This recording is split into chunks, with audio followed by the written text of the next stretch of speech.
এ লড়াই আমাদের বাঁচার লড়াই। এ লড়াই মুক্তিযুদ্ধের চেতনার লড়াই। এ লড়াই স্বাধীনতার আদর্শের লড়াই। এই লড়াই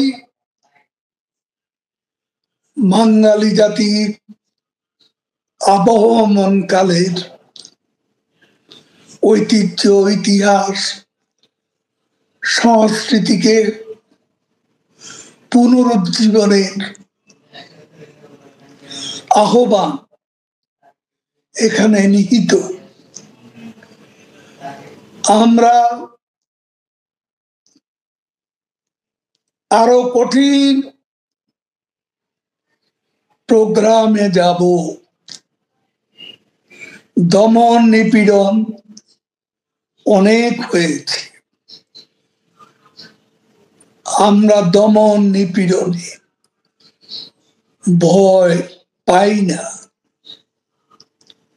বঙ্গবন্ধুর ভাষায় বলতে চাই, আমরা যখন মৃত্যুকে জয় করতে, ভয়কে জয় করতে শিখেছি, তখন কোন শক্তি আমাদের দাবাইয়া রাখতে পারবে না। আমাদের নতুন করে হারানোর কিছু নেই। সারা বাংলাদেশে আমাদের নেতা কর্মীদের বাড়ি ঘর, ব্যবসা প্রতিষ্ঠান সবকিছুই ধ্বংস হয়ে গেছে।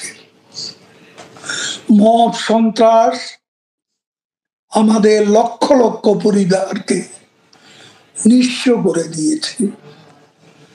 আজ আমাদের কর্মীরা, তাদের থাকার জায়গা নেই, তাদের খাওয়ার ব্যবস্থা নেই। আজ এখানে তো কাল ওখানে।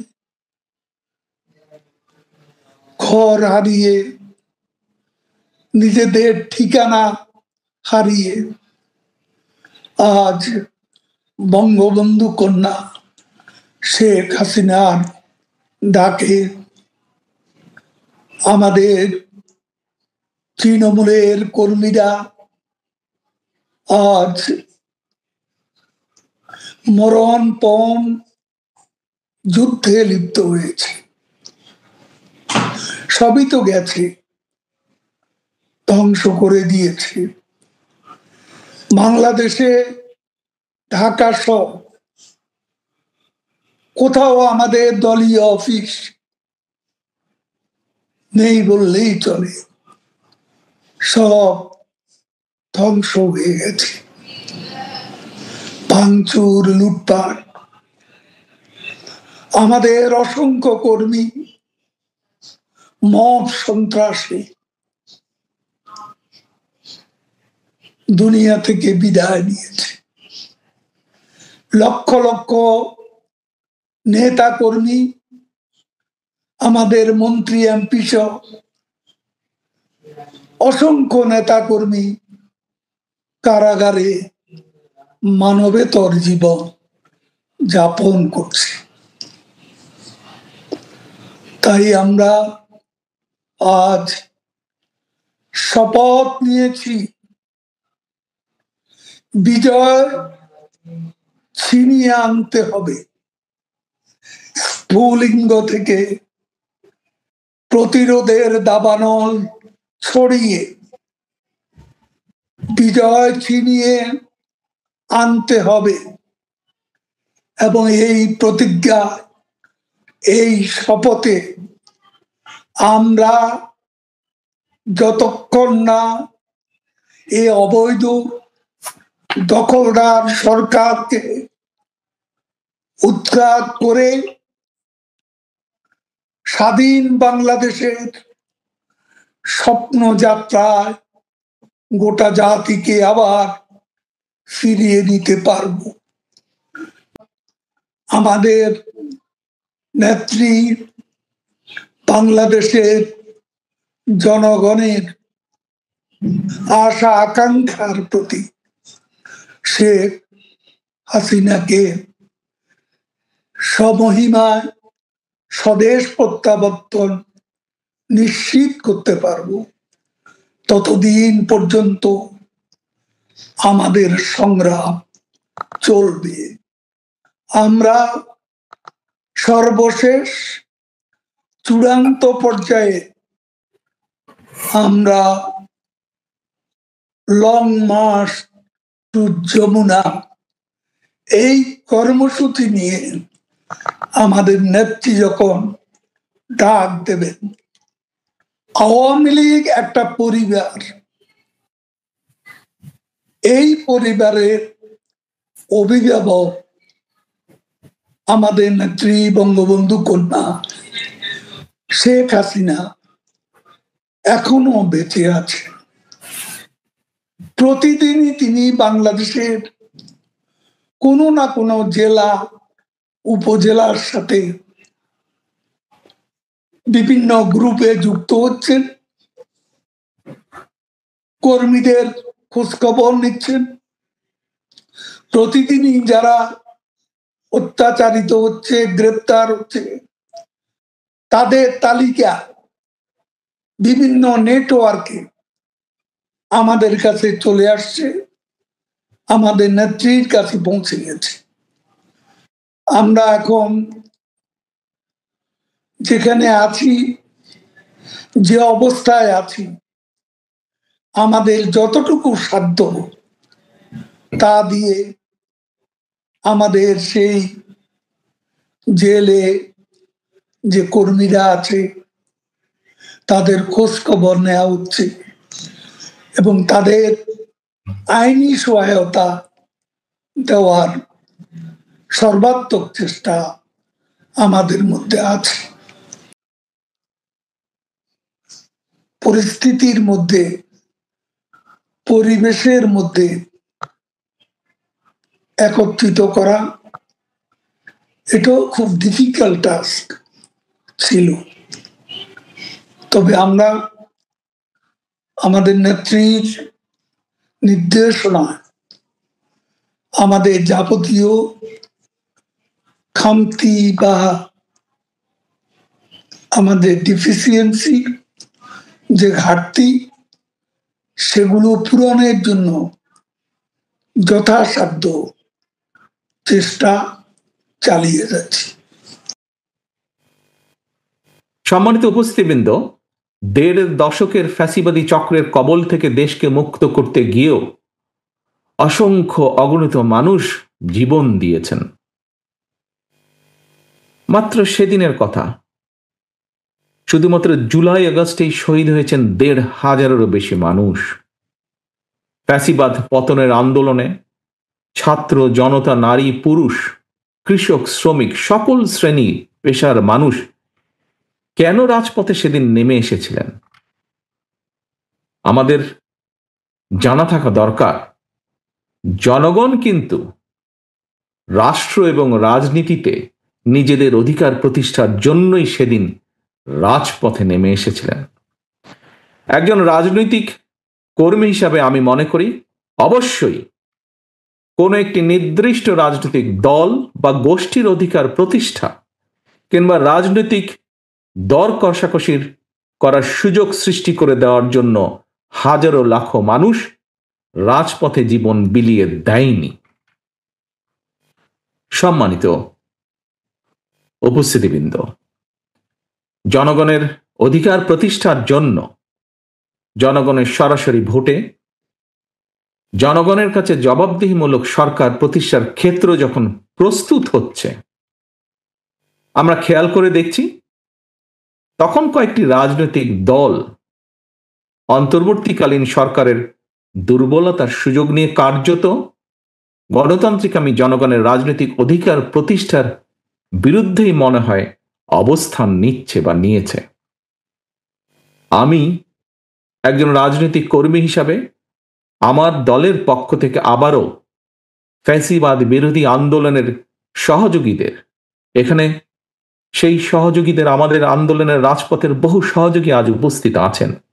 সেই সহযোগীদের দৃষ্টি আকর্ষণ করে বলতে চাই, বর্তমান দুর্বল অন্তর্বর্তীকালীন সরকারকে হুমকি ধমকি না দিয়ে আগামী ফেব্রুয়ারি মাসে জনগণের সেই সকল সহযোগী যারা ছিলেন, যাদের নিয়ে বিভিন্ন সন্দেহ প্রকাশ হচ্ছে, তাদেরকে লক্ষ্য রেখে সাথে আজকে যারা উপস্থিত আছেন তাদেরকে সাথে নিয়ে বলতে চাই, অন্তর্বর্তীকালীন সরকারকে হুমকি ধামকি না দিয়ে আগামী ফেব্রুয়ারি মাসে জনগণের মুখোমুখি হই আমরা, চলুন। জনগণের মুখোমুখি আমরা সকলে হই, চলুন। আমাদের প্রতিটি রাজনৈতিক দলের মনে হয় একটি কথা গুরুত্ব সহকারে মনে রাখা প্রয়োজন। নিজ নিজ দলীয় সমর্থক নেতাকর্মীদের বাইরে কিন্তু অরাজনৈতিক কিংবা নির্দলীয় এক বিশাল সংখ্যক জনগোষ্ঠী রয়ে গিয়েছে। এই লাখো কোটি অরাজনৈতিক কিংবা নির্দলীয় জনগোষ্ঠীর প্রত্যাশা বাস্তবায়নের দিকে নজর দেওয়া রাজনৈতিক দলের প্রতিনিধি হিসাবে আমাদের প্রত্যেকের অত্যন্ত পবিত্র এবং গুরুত্বপূর্ণ দায়িত্ব বলে একজন রাজনৈতিক কর্মী হিসাবে আমি দৃঢ়ভাবে বিশ্বাস করি। প্রিয় সম্মানিত উপস্থিতিবৃন্দ, মাসের পর মাস ধরে দেশের জনগণ দেখে আসছিল অনেকগুলো রাজনৈতিক দলের আমন্ত্রিত প্রতিনিধিরা বিভিন্ন বিষয় নিয়ে আলোচনা করে অন্তর্বর্তীকালীন সরকারের মেয়াদকালের একটি উল্লেখযোগ্য সময় পার করে দিয়েছে। কিন্তু এইসব আলোচনায় অরাজনৈতিক কিংবা নির্দলীয় সেই যে বিশাল জনগোষ্ঠীর কথা আপনাদের সামনে আমি উল্লেখ করলাম, সেই জনগোষ্ঠীর নিত্যদিনের স্বার্থ সংশ্লিষ্ট বিষয়গুলো কতটুকু বা কি আলোচিত হয়েছে, এটি বোধহয় একটি বিশাল প্রশ্ন। আমন্ত্রিত রাজনৈতিক প্রতিনিধি দলের সদস্যরা অন্তর্বর্তীকালীন সরকারের সঙ্গে কৃষি, শিক্ষা, স্বাস্থ্য, কর্মসংস্থান নিয়ে কি আলোচনা হয়েছে? সেখানে নারীর নিরাপত্তা এবং কর্মসংস্থান, তরুণ জনগোষ্ঠীর স্বাস্থ্য সংশ্লিষ্ট বিষয়গুলো নিয়ে কি আলোচনায় গুরুত্ব পেয়েছিল? দেশের কৃষক, শ্রমিক, দিনমজুর, স্বল্প আয়ের মানুষ কিংবা নিম্ন মধ্যবিত্ত জনগোষ্ঠীর প্রতিদিনের যে জীবন যুদ্ধের কথা, সেগুলো কি সেখানে আমরা চাইলেও আলোচনা করার সুযোগ কি পেয়েছি? বা আলোচনার যে তালিকা ছিল সেখানে কি স্থান করে নিতে পেরেছিল? সম্মানিত উপস্থিতিবৃন্দ, দেশে মনে হয় শুধু কোটা সংস্কার নয়, একই সাথে একটি সময় নিরাপদ সড়কের জন্য কিন্তু তুমুল আন্দোলন হয়েছিল। 2024 সালের সেপ্টেম্বর মাস থেকে যতটুকু আমার মনে আছে, 2025 সালের সেপ্টেম্বর মাস পর্যন্ত গত এক বছরে দেশের সড়ক পথে কমপক্ষে 7,000 মানুষ নিহত হয়েছেন। এদের মধ্যে 48% নারী এবং শিশু ও পথচারী ছিলেন। আহত হয়েছেন 13,000 মানুষ। এই যে এত হাজার মানুষ যারা নিহত হয়েছেন, এই পরিবারগুলোর কি অবস্থা হয়েছে পরবর্তীতে, আমরা কি কখনো সেগুলো বিষয় নিয়ে আলোচনা করেছি, চিন্তা করেছি? যে 13,000 মানুষ বা তারও কিছু বেশি মানুষ আহত হয়েছেন, যে শিশু, যে নারী নিহত বা আহত হয়েছেন, পরবর্তীতে তাকে নিয়ে আহত হলে অথবা নিহত হলে তার পরিবার নিয়ে, তাদের বিষয়গুলোকে নিয়ে কি আমরা আলোচনা করেছি? তারা তো আমাদেরই সমাজের অংশ, দেশের অংশ। আমাদের রাজনীতি তাহলে কাদের জন্য? দেশের সাম্প্রতিক পরিস্থিতিতে একজন রাজনৈতিক কর্মী হিসাবে আমার কিছু উপলব্ধির কথা আমি আপনাদের সঙ্গেই শেয়ার করছি। এই জন্য হয়তো একটু সময় লাগছে বেশি। আমি আবারও আপনাদের যদি বিরক্তির উদ্রেক করে থাকি তার জন্য আপনাদের কাছে ক্ষমা চেয়ে নিচ্ছি। উপস্থিতিবৃন্দ, প্রচলিত রাজনীতির যে গুণগত সংস্কার, সেই সংস্কার চাইলে, গুণগত যে সংস্কার চাইলেও পুঁথিগত সংস্কারের চেয়ে জননিরাপত্তার বিষয়গুলো, জনগণের জীবন ঘনিষ্ঠ বিষয়গুলো রাজনীতিবিদদের কর্ম পরিকল্পনায় মনে হয় আরেকটু গুরুত্ব পাওয়া দরকার।